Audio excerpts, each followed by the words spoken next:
ഇന്ന് നമ്മൾ നോക്കാൻ പോകുന്നത് കോൺസ്റ്റിറ്റ്യൂവൻ്റ് അസംബ്ലിയെ പറ്റിയുള്ള ഇമ്പോർട്ടൻറ്റ് പോയിന്റ്സ് ആണ്.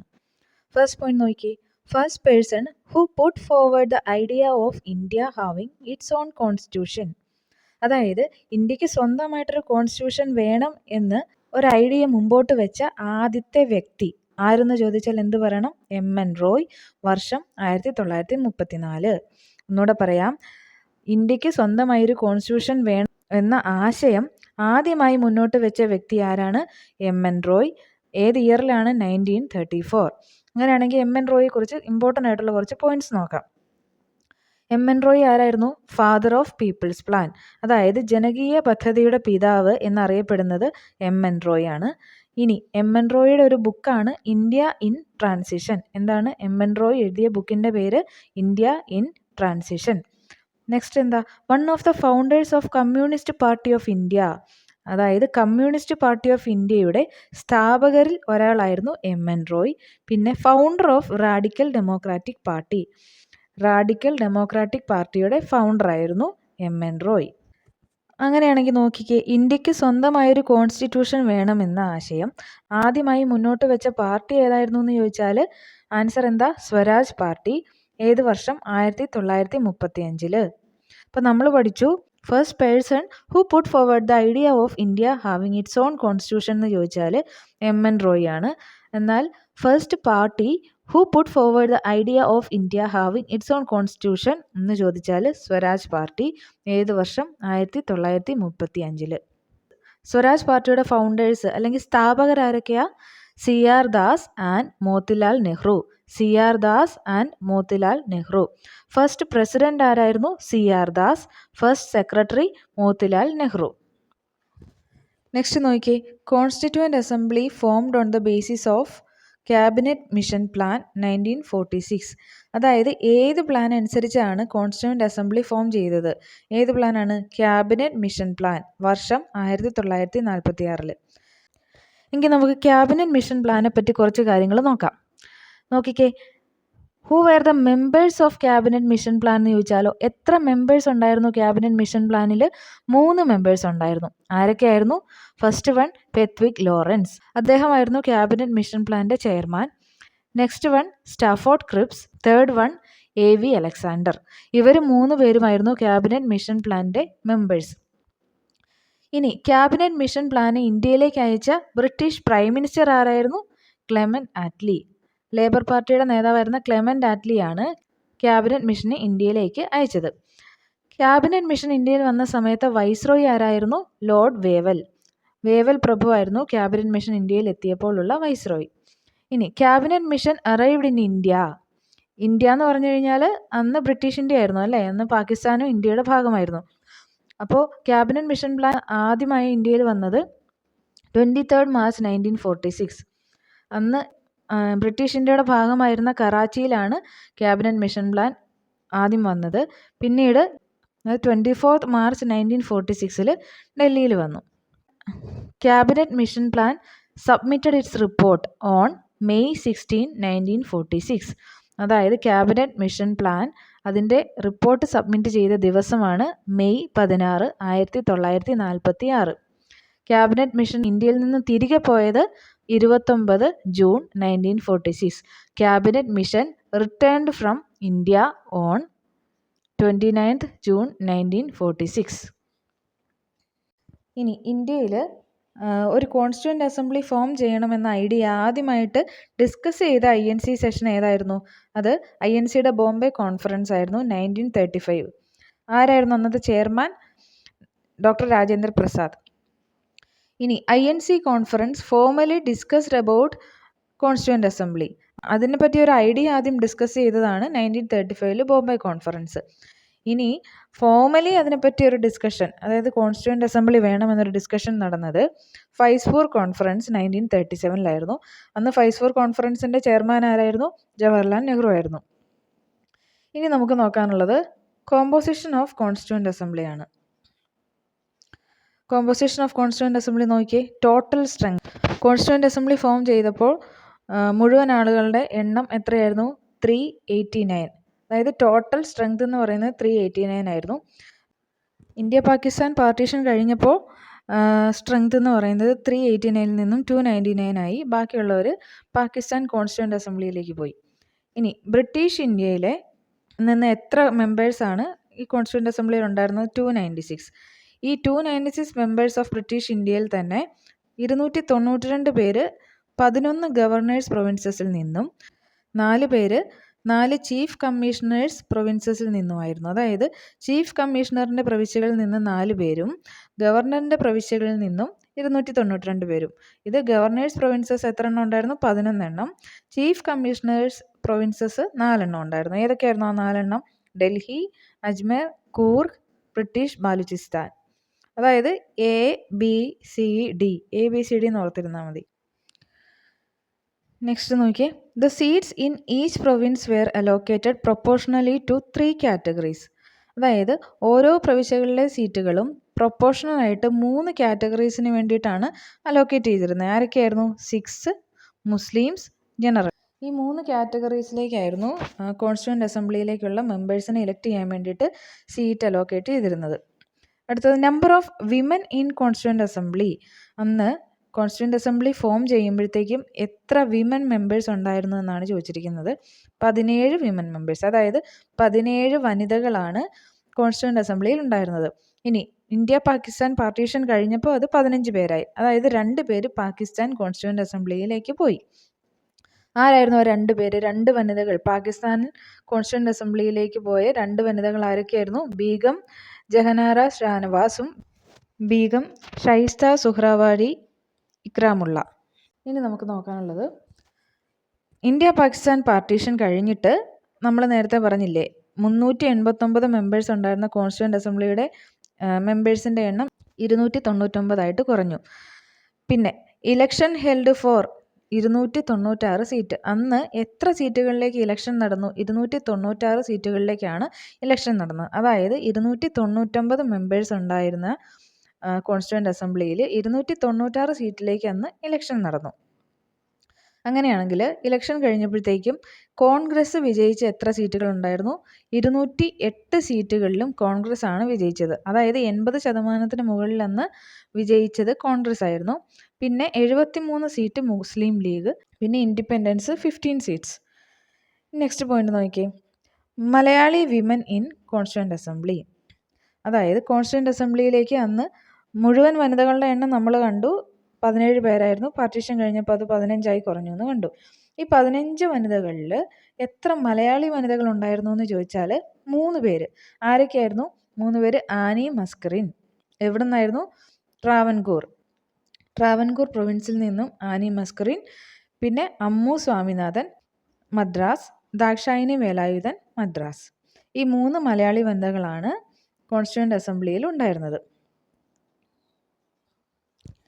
ടോട്ടൽ മലയാളി മെമ്പേഴ്സ് എത്രയായിരുന്നു? 17. അതായത് മുഴുവൻ എത്ര മലയാളി മെമ്പേഴ്സ് ഉണ്ടായിരുന്നു കോൺസ്റ്റിറ്റ്യൂവൻ്റ് അസംബ്ലിയിൽ എന്ന് ചോദിച്ചു കഴിഞ്ഞാൽ 17. അതിലാണ് 3 വിമൻ ഉണ്ടായിരുന്നത്. 17 പേരുടെ പേര് നമുക്ക് നോക്കാം. കൊച്ചിയിൽ നിന്നും പനമ്പിള്ളി ഗോവിന്ദമേനോൻ. പിന്നെ യുണൈറ്റഡ് പ്രൊവിൻസസിൽ നിന്നും ഡോക്ടർ ജോൺ മത്തായി. ഇനി ട്രാവൻകൂറിൽ നിന്നും Pattom Thanu Pillai, PT Chacko, KA Muhammad, R Shankar, PS Nataraja Pillai. ഇനി മദ്രാസിൽ നിന്നും K Madhava Menon, Muhammad Ismail Sahib, Abdul Sattar Haji, AK Menon, B Pokker, P Kunhiraman, KTM Ahmed Ibrahim. ഇതാണ് കോൺസ്റ്റിറ്റ്യൂവൻ്റ് അസംബ്ലിയിൽ ഉണ്ടായിരുന്ന 17 മലയാളികൾ. മനസ്സിലായല്ലോ? ഇനി അടുത്ത പോയിന്റ് നോക്കാം.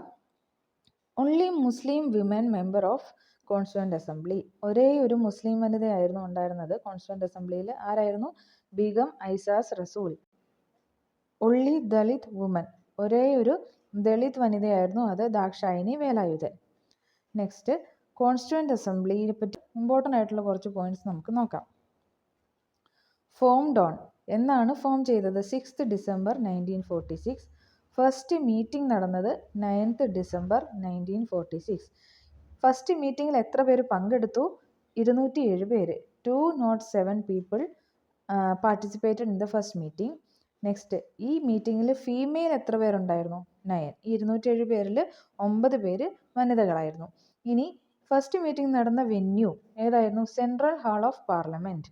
ഇനി chosen symbol of constituent assembly. അന്ന് കോൺസ്റ്റിറ്റ്യൂവൻ്റ് അസംബ്ലിയുടെ സിമ്പിളായിട്ട് ചൂസ് ചെയ്തത് എന്തായിരുന്നു? എലിഫൻ്റ് ആയിരുന്നു. First conference ended on. ആദ്യത്തെ കോൺഫറൻസ്, പല സെഷൻസ് ആയിട്ട് നടന്ന ആദ്യത്തെ കോൺഫറൻസ് അവസാനിച്ചത് 23 December 1946. 23 December 1946. Chairman of first session. First meeting കൂടിയപ്പോൾ ചെയർമാൻ ആയിരുന്നത് ആരായിരുന്നു? ഡോക്ടർ സച്ചിദാനന്ദ സിൻഹ. ഫസ്റ്റ് മീറ്റിങ്ങിൽ, അന്നത്തെ മീറ്റിങ്ങിലുണ്ടായിരുന്ന ഏറ്റവും മുതിർന്ന വ്യക്തിയായ ഡോക്ടർ സച്ചിദാനന്ദ സിൻഹയെ താൽക്കാലിക ചെയർമാനായിട്ട് അന്ന് തിരഞ്ഞെടുത്തു. First person addressed to CA. ആദ്യമായിട്ട് കോൺസ്റ്റിറ്റ്യൂവൻ്റ് അസംബ്ലിയെ അഭിസംബോധന ചെയ്ത വ്യക്തി ആരായിരുന്നു? JB കൃപലാനി. ആദ്യത്തെ മീറ്റിങ്ങിൽ ഡോക്ടർ സച്ചിദാനന്ദ സിൻഹയെ സെലക്ട് ചെയ്തു ഇൻ്ററിം ചെയർമാൻ അല്ലെങ്കിൽ ടെമ്പററി ചെയർമാനായിട്ട്. പിന്നീട് നടന്ന മീറ്റിംഗ് എന്നായിരുന്നു? 11 December 1946 permanent chairman of constituent assembly select ചെയ്തു. അതായിരുന്നു ഡോക്ടർ രാജേന്ദ്ര പ്രസാദ്. അപ്പോൾ temporary chairman of constituent assembly in first meeting അല്ലെങ്കിൽ ഫസ്റ്റ് സെഷൻ എന്ന് ചോദിച്ചു കഴിഞ്ഞാൽ അന്നത്തെ മീറ്റിങ്ങിലെ ഏറ്റവും മുതിർന്ന വ്യക്തിയായിരുന്ന ഡോക്ടർ സച്ചിദാനന്ദ സിൻഹ. പിന്നീട് 11 ഡിസംബർ 1946 നടന്ന നെക്സ്റ്റ് സെഷനിൽ ഡോക്ടർ രാജേന്ദ്ര പ്രസാദിനെ permanent chairman of constituent assembly ആയിട്ട് ഇലക്ട് ചെയ്തു. ഓക്കെ, ഇനി നെക്സ്റ്റ് നോക്കാം. വൈസ് പ്രസിഡൻസ് ആരൊക്കെയായിരുന്നു? പ്രസിഡന്റ് നമ്മൾ കണ്ടു, doctor Rajendra Prasad. Vice presidents ആയിട്ട് ഇലക്ട് ചെയ്തത് HC മുഖർജി, VT കൃഷ്ണമാചാരി. ഇനി സെക്രട്ടറി HVR അയ്യങ്കാർ. ഇനി ലീഗൽ അഡ്വൈസർ ആരായിരുന്നു? BN Rao. Legal adviser BN Rao ആയിരുന്നു. ഈ BN റാവു തന്നെയായിരുന്നു മ്യാൻമാറിൻ്റെ കോൺസ്റ്റിറ്റ്യൂവൻ്റ് അസംബ്ലിയുടെയും ലീഗൽ അഡ്വൈസർ. ഇനി കോൺസ്റ്റിറ്റ്യൂവൻ്റ് അസംബ്ലിയുടെ ചീഫ് ഡ്രാഫ്റ്റ്സ്മാൻ ആരായിരുന്നു? SN മുഖർജി. ഈ HC മുഖർജിയും SN മുഖർജിയും തമ്മിൽ മാറിപ്പോരുത്. വൈസ് പ്രസിഡൻസിൻ്റെ കൂട്ടത്തിലാണ് HC മുഖർജി. ചീഫ് ഡ്രാഫ്റ്റ്മാൻ ആയിരുന്നു SN മുഖർജി. ഇനി സ്പീക്കർ ആരായിരുന്നു? GV മാവ്ലങ്കാർ. പിന്നെ ആംഗ്ലോ ഇന്ത്യൻ റെപ്രസെൻറ്റേറ്റീവ്, അതായത് കോൺസ്റ്റിറ്റ്യൂവൻ്റ് അസംബ്ലിയിൽ ഒരു ആംഗ്ലോ ഇന്ത്യൻ റെപ്രസെൻറ്റേറ്റീവ് ഉണ്ടായിരുന്നു, അതാണ് ഫ്രാങ്ക് ആൻ്റണി. അപ്പോൾ ഈ കോൺസ്റ്റിറ്റ്യൂവൻ്റ് അസംബ്ലി ഫോം ചെയ്തത് നമുക്കൊരു ഇന്ത്യൻ കോൺസ്റ്റിറ്റ്യൂഷൻ രൂപീകരിക്കുന്നതിന് വേണ്ടിയായിരുന്നു. അപ്പോൾ കോൺസ്റ്റിറ്റ്യൂവൻ്റ് അസംബ്ലിയിൽ തന്നെ പല കമ്മിറ്റികൾ ഫോം ചെയ്തിരുന്നു. അതായത് ടോട്ടൽ 22 കമ്മിറ്റികൾ ഉണ്ടായിരുന്നു. അതിൽ ഏറ്റവും ഇമ്പോർട്ടൻ്റ് ആയിട്ടുള്ള ഒരു കമ്മിറ്റിയാണ് ഡ്രാഫ്റ്റിംഗ് കമ്മിറ്റി. അപ്പോൾ ഈ ഡ്രാഫ്റ്റിംഗ് കമ്മിറ്റിയാണ് ഏറ്റവും ഇമ്പോർട്ടൻ്റ് ആയിട്ടുള്ള കമ്മിറ്റി. എന്തുകൊണ്ടാണെന്ന് വെച്ചാൽ കോൺസ്റ്റിറ്റ്യൂഷൻ ഡ്രാഫ്റ്റ് ചെയ്യുന്നതിന് വേണ്ടി ഫോം ചെയ്ത കമ്മിറ്റിയാണ് ഡ്രാഫ്റ്റിംഗ് കമ്മിറ്റി. സോ നോക്കിയേ, most important committee of constituent assembly appointed on 29th August 1947. Total members 7 members ആയിരുന്നു ഡ്രാഫ്റ്റിംഗ് കമ്മിറ്റിയിൽ ഉണ്ടായിരുന്നത്. ഡ്രാഫ്റ്റിംഗ് കമ്മിറ്റിയുടെ ചെയർമാൻ ആയിരുന്നു BR അംബേദ്കർ. ഇതെല്ലാം പ്രീവിയസ് ക്വസ്റ്റ്യൻസ് ആണ്. ഞാൻ ഈ പറയുന്ന ഓരോ പോയിന്റ്സും പ്രീവിയസ് ക്വസ്റ്റ്യൻസ് ആണ് കേട്ടോ. ഇനി first draft prepared and published on February 1948. ആദ്യമായിട്ട് ഒരു ഡ്രാഫ്റ്റ് പ്രിപ്പയർ ചെയ്ത് പബ്ലിഷ് ചെയ്തത് എന്നായിരുന്നു? February 1948. നമ്മൾ കണ്ടു ഡ്രാഫ്റ്റിംഗ് കമ്മിറ്റിയിൽ 7 മെമ്പേഴ്സ് ഉണ്ടായിരുന്നു. അതിൻ്റെ ചെയർമാൻ ആയിരുന്നു BR അംബേദ്കർ. അങ്ങനെയാണെങ്കിൽ ബാക്കി 6 മെമ്പേഴ്സ് ആരൊക്കെയാണെന്ന് നോക്കാം. ഒന്നാമത്തത് KM Munshi, Muhammad Saadulla, Alladi Krishnaswamy Iyer, N Gopalaswamy Ayyangar, BL Mitter, DP Khaitan. Drafting കമ്മിറ്റിയിൽ അംഗമായിരിക്കെ റിസൈൻ ചെയ്ത ഒരേയൊരു വ്യക്തി BL മിത്തർ. ഡ്രാഫ്റ്റിംഗ് കമ്മിറ്റിയിൽ അംഗമായിരിക്കെ മരണപ്പെട്ട വ്യക്തിയാണ് DP ഖൈത്താൻ. അപ്പോൾ BL മിത്തറിന് പകരം അദ്ദേഹത്തെ റീപ്ലേസ് ചെയ്തുകൊണ്ട് വന്നതാണ് മാധവ റാവു. DP ഖൈത്താനെ റീപ്ലേസ് ചെയ്തത് TT Krishnamachari. Ambedkar presented the final draft 4th November 1948. First draft prepare ചെയ്തത് പബ്ലിഷ് ചെയ്തു എന്നാണ് നമ്മൾ നോക്കി. ഫെബ്രുവരിയിലായിരുന്നു. Ambedkar presented the final draft on 4th November 1948. Total days drafting committee met. എത്ര ദിവസം ഡ്രാഫ്റ്റിംഗ് കമ്മിറ്റി മീറ്റിങ്ങുകൾ നടത്തിയാണ് ഈ കോൺസ്റ്റിറ്റ്യൂഷൻ ഡ്രാഫ്റ്റ് ചെയ്തതെന്ന് ചോദിച്ചു കഴിഞ്ഞാൽ 141 ദിവസം. Next, time taken to complete drafting of constitution. Indian constitution draft ചെയ്യുന്നതിന് വേണ്ടിയിട്ട് എത്ര സമയമെടുത്തു? 2 years 11 months and 17 days. 2 വർഷം 11 മാസവും 17 ദിവസവും എടുത്തിട്ടാണ് ഈ ഡ്രാഫ്റ്റിംഗ് കമ്മിറ്റി കോൺസ്റ്റിറ്റ്യൂഷൻ ഡ്രാഫ്റ്റ് ചെയ്തത്. എമൗണ്ട് സ്പെൻഡ്, എത്ര തുക ചെലവാക്കിയാണ് ഈ കോൺസ്റ്റിറ്റ്യൂഷൻ ഫോം ചെയ്തതെന്ന് ചോദിച്ചു കഴിഞ്ഞാൽ 64 ലക്ഷം, 64 lakhs. അടുത്തത് constitution was adopted by constituent assembly on, എന്നാണ് ഈ കോൺസ്റ്റിറ്റ്യൂവൻ്റ് അസംബ്ലി കോൺസ്റ്റിറ്റ്യൂഷനെ അഡോപ്റ്റ് ചെയ്തത്? 26 November 1949. 26 November ആണ് national law day. Constitution signed by members on 24 January 1950. അതായത് കോൺസ്റ്റിറ്റ്യൂവൻ്റ് അസംബ്ലിയിലെ മെമ്പേഴ്സ് കോൺസ്റ്റിറ്റ്യൂഷൻ സൈൻ ചെയ്ത ദിവസം 24 January 1950. എത്ര പേര് ഒപ്പിട്ടു എന്ന് ചോദിച്ചു കഴിഞ്ഞാൽ 284, 284 signatories. Next, constitution came into force on, constitution എന്നാണ് നിലവിൽ വന്നത്? ഇന്ത്യൻ കോൺസ്റ്റിറ്റ്യൂഷൻ നിലവിൽ വന്നത് 26 January 1950. 26 January 1950 കോൺസ്റ്റിറ്റ്യൂഷൻ നിലവിൽ വന്നത്. ഇനി കോൺസ്റ്റിറ്റ്യൂവൻ്റ് അസംബ്ലി മെറ്റ് ഫോർ, എത്ര തവണ കോൺസ്റ്റിറ്റ്യൂവൻ്റ് അസംബ്ലി മീറ്റിംഗ് കൂടി അല്ലെങ്കിൽ സമ്മേളിച്ചിട്ടാണ് കോൺസ്റ്റിറ്റ്യൂഷൻ ഫോം ചെയ്തതെന്ന് ചോദിച്ചു കഴിഞ്ഞാൽ 165 days, 11 സെഷൻസ്. 11 സെഷൻസ് ആയിട്ട് 165 ദിവസം മീറ്റിംഗ് കൂടിയാണ് കോൺസ്റ്റിറ്റ്യൂഷൻ ഫോം ചെയ്തത്. At the time of formation of constitution number of articles 395. അതായത് കോൺസ്റ്റിറ്റ്യൂഷൻ ഫോം ചെയ്ത സമയത്ത് ആർട്ടിക്കിളിൻ്റെ എണ്ണം എത്രയായിരുന്നു? 395. ഇപ്പോൾ അത് നിലവിൽ 448 മുകളിലുണ്ട്. എത്ര ഷെഡ്യൂൾസ് ഉണ്ടായിരുന്നു? 8 ഷെഡ്യൂൾസ്, നിലവിൽ 12. എത്ര പാർട്സ് ഉണ്ടായിരുന്നു? 22 പാർട്സ്, ഇപ്പോൾ നിലവിൽ 25. Next, calligrapher of Indian constitution. Indian constitution എഴുതി തയ്യാറാക്കിയത്, അതായത് ഒരു ഇറ്റാലിക് ഫോണ്ടിൽ കോൺസ്റ്റിറ്റ്യൂഷൻ എഴുതി തയ്യാറാക്കിയത് Prem Behari Raizada. Beautified the manuscript, അതായത് ഈ മാനുസ്ക്രിപ്റ്റ് അലങ്കരിച്ചെടുത്തത് നന്ദലാൽ ബോസ് ആൻഡ് രാം മനോഹർ സിൻഹ ഓഫ് ശാന്തിനികേതൻ. ഇവർ ശാന്തിനികേതനിലെ ആർട്ടിസ്റ്റ് ആയിരുന്നു. ഇവരാണ് മാനുസ്ക്രിപ്റ്റ്, അതായത് കോൺസ്റ്റിറ്റ്യൂഷൻ്റെ മാനുസ്ക്രിപ്റ്റിനെ അലങ്കരിച്ചത്. ഏത് മാനുസ്ക്രിപ്റ്റാണ്? ഈ പ്രേം ബിഹാരി റൈസാദ തയ്യാറാക്കിയ ഇംഗ്ലീഷിലുള്ള ഇന്ത്യൻ കോൺസ്റ്റിറ്റ്യൂഷൻ്റെ മാനുസ്ക്രിപ്റ്റ് ബ്യൂട്ടിഫൈ ചെയ്തവരാണ് നന്ദലാൽ ബോസും രാം മനോഹർ സിൻഹയും. ഇനി കോൺസ്റ്റിറ്റ്യൂഷൻ ഇംഗ്ലീഷിലും ഹിന്ദിയിലും തയ്യാറാക്കിയിരുന്നു. ഹിന്ദിയിലെ മാനുസ്ക്രിപ്റ്റ് എഴുതി തയ്യാറാക്കിയത് ആരാണ്? വസന്തകൃഷ്ണ വൈദ്യ. വസന്തകൃഷ്ണ വൈദ്യ ആയിരുന്നു ഹിന്ദി മാനുസ്ക്രിപ്റ്റ് തയ്യാറാക്കിയത്. എംബലിഷ് ചെയ്ത്, അതായത് നമ്മൾ നേരത്തെ പറഞ്ഞ പോലെ അലങ്കരിച്ചത് നന്ദലാൽ ബോസ്. ഈ മാനുസ്ക്രിപ്റ്റ്, ഹിന്ദി മാനുസ്ക്രിപ്റ്റ് അലങ്കരിച്ചത് നന്ദലാൽ ബോസ് ആയിരുന്നു. പിന്നെ അതിൻ്റെ ലേ ഔട്ട് ഡൺ ബൈ അതും നന്ദലാൽ ബോസ് തന്നെയായിരുന്നു. അപ്പോൾ കോൺസ്റ്റിറ്റ്യൂവൻ്റ് അസംബ്ലിയെ പറ്റി ഇമ്പോർട്ടൻ്റ് ആയിട്ടുള്ള പോയിന്റ്സ് എല്ലാം നമ്മൾ ഇന്ന് നോക്കി. ഇനി നമ്മൾ നോക്കാനുള്ളത് ടോട്ടൽ 22 കമ്മിറ്റികളായിരുന്നു കോൺസ്റ്റിറ്റ്യൂവൻ്റ് അസംബ്ലിയിൽ കോൺസ്റ്റിറ്റ്യൂഷൻ ഫോം ചെയ്യുന്നതിന് വേണ്ടി ഉണ്ടായിരുന്നത്. നമ്മൾ ഇന്ന് ഡ്രാഫ്റ്റിംഗ് കമ്മിറ്റി മാത്രമേ ഡിസ്കസ് ചെയ്തിട്ടുള്ളൂ. അപ്പോൾ 22 കമ്മിറ്റികളും അതിൻ്റെ ചെയർമാൻമാർ ആരൊക്കെയാണെന്നുള്ളതും പഠിക്കണം. അത് നമുക്ക് വേറൊരു വീഡിയോയിൽ ചെയ്യാം. Thank you.